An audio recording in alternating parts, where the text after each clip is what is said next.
Mes chers élèves, bonjour, bienvenue au 59e cours. Dans ce cours, nous allons entamer la mise en œuvre de tout ce qu'on a appris en théorie au niveau 2.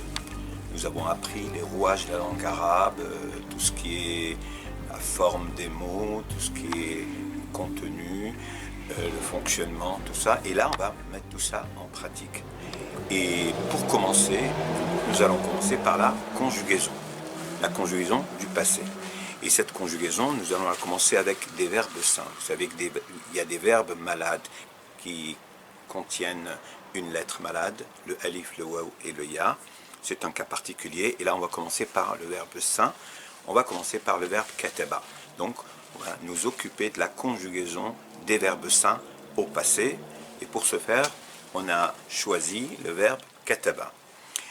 Et bien sûr, pour mieux commencer, on va commencer par les pronoms. D'accord ? Les pronoms qui correspondent, vous savez que la conjugaison des verbes n'a pas besoin de pronoms. On ne dit pas en arabe ana katabtu. Moi, j'ai écrit. Katabtu suffit. Hein. Pour le passé, la marque du sujet est à la fin. Donc, mais quand même, pour voir les pronoms qui correspondent aux personnes, nous allons passer en revue les pronoms. Nous avons parlé de la conjugaison, bien sûr, des verbes, de différents types de verbes, mais aujourd'hui, nous allons mettre ça en pratique. Donc, nous allons commencer la conjugaison, l'étude de la conjugaison en détail, bien sûr, avec les verbes sains. Nous verrons plus tard les verbes malades, et on va réexpliquer tout ça, mais dans l'ensemble, ce qui nous intéresse aujourd'hui, c'est les verbes sains. Et avant d'étudier les verbes, nous allons donc commencer par passer en revue tous les pronoms arabes.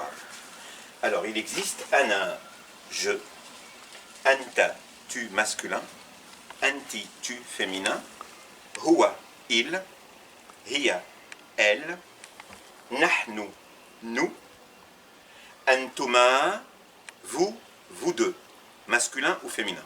Il y a un seul. C'est la même conjugaison. Antum, vous pluriel masculin. Antunna, vous pluriel féminin. Huma, il, eux deux, eux deux. Et huma, il en existe deux. Parce que la conjugaison masculin et féminin n'est pas la même. Contrairement à antuma qui est la même. Vous deux.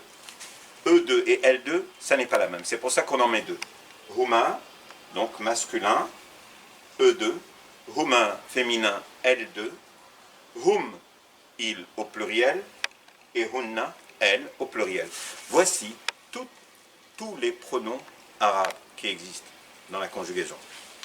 Donc, alors bien sûr, retenez que pour eux deux, huma, il y en a deux, et pour vous deux, il y en a un seul. Donc il y en a 13.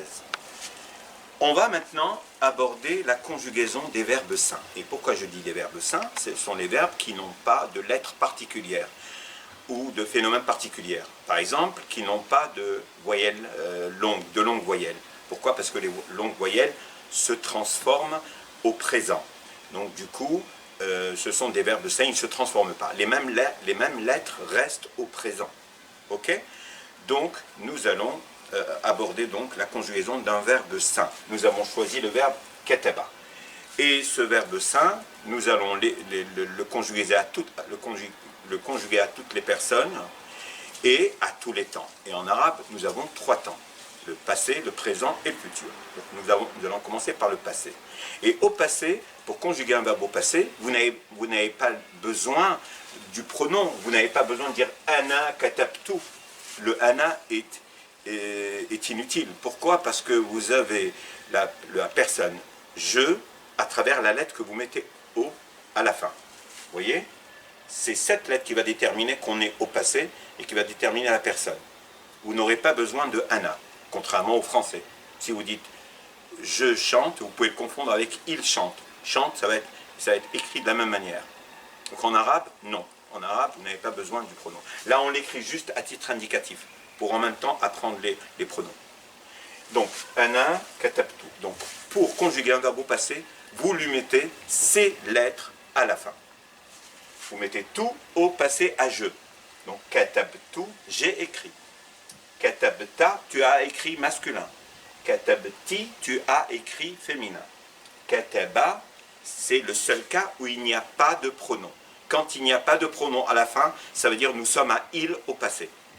Et c'est l'infinitif arabe. Quand on donne un verbe à conjuguer à nos élèves, on leur donne le verbe à la troisième personne du singulier du passé. Il n'a aucun pronom. Et le fait qu'il n'ait aucun pronom, ça veut dire qu'il est conjugué à il au passé. Nous n'avons pas en arabe d'infinitif. Il n'y a pas de verbe à l'infinitif qui ne renferme aucune personne. Non. Les verbes à l'infinitif sont des verbes à la troisième personne du singulier au passé. Donc, s'il n'y a rien à la fin, c'est qu'il est au passé à la personne il. Hiya, elle a écrit katabat. Le ta ne porte pas de voyelle. Katabat. Ne pas confondre avec katabtu, qui veut dire je, j'ai. Katabta, qui veut dire tu as, masculin. Katabti, tu as, féminin. Et at, ça veut dire elle. Donc tout verbe qui se termine par at, ça veut dire qu'il est conjugué à elle au passé. Nous avons écrit nahnu katabna. Katabna. Antuma, vous deux, masculin ou féminin, on ajoute tuma à la fin. Katabtuma. Antum, vous, masculin, pluriel. Katabtum, vous ajoutez tum à n'importe quel verbe à la fin et vous avez vous au pluriel masculin. Antunna, katabtunna, si vous ajoutez à n'importe quel verbe au passé, n'importe quel verbe, vous lui ajoutez tunna à la fin, ça veut dire que vous êtes à vous, pluriel féminin. Huma, eux deux, on sait que les pronoms sont les mêmes, mais ça ne va pas être la même conjugaison selon qu'on a affaire à deux personnes féminines ou deux personnes masculines. Donc, on ajoute alif quand c'est masculin. Donc, huma, kataba, kataba, plus alif, ça fait kataba, ils ont écrit quand vous parlez de deux personnes. Au féminin aussi, vous ajoutez alif seulement, sauf que vous ne partez pas de kataba, vous partez de katabat, vous partez de elle singulier et vous ajoutez un alif. Katabata, vous voyez, katabat, elle a écrit, katabata, elles ont écrit. Il au pluriel, hum, katabu. Attention, le alif ne se prononce pas. C'est rare en arabe d'avoir une lettre qui ne se prononce pas. Tout se prononce en arabe. C'est un cas particulier. Donc ne dites pas wa, non. Ça, ce alif ne se prononce pas. C'est ou. Ok? Katabu, ils ont écrit. Et hunna, elle au pluriel, katabna. Attention, ça n'est pas katabna qui voudrait dire nous avons écrit. Katabna. Voici donc la conjugaison d'un verbe modèle, le verbe écrire, kataba. Vous pouvez remplacer kataba par n'importe quel verbe de trois lettres, j'insiste. Sain, ça veut dire sans alif, sans waw, sans ya. Tout verbe qui contient alif ou waw ou ya est considéré comme un verbe malade. Pourquoi malade? Parce que les trois longues voyelles sont considérées comme des verbes, des lettres malades. Huruf al-illa. Et pourquoi sont-ils considérés comme des verbes malades? Car ils renferment une lettre malade qui va se transformer du passé au présent et qui ne va pas être la même. Donc du coup, c'est des verbes particuliers qu'on va aborder aussi plus tard, une fois qu'on en aura fini avec la conjugaison des verbes sains. Voici comment conjuguer un verbe de 3 lettres. Donc n'importe quel verbe de 3 lettres arabe va être conjugué comme ça, et retenez surtout ce que vous devez ajouter. À je, vous ajoutez tout. À tu masculin, vous ajoutez ta à la fin. Et je dis à la fin parce qu'au présent, c'est des lettres qu'on ajoute au début. À tu féminin, on ajoute ti à la fin. À il n'y a rien, on n'ajoute rien. À elle, on ajoute te. À nous, on ajoute na. À vous deux, masculin ou féminin, tuma. À vous tous, masculin, tum. À vous toutes, féminin, tunna, avec shadda sur le noun. À eux deux, alif. Alif. À elles deux, alif, mais après katabat, après elle singulier. Katabata.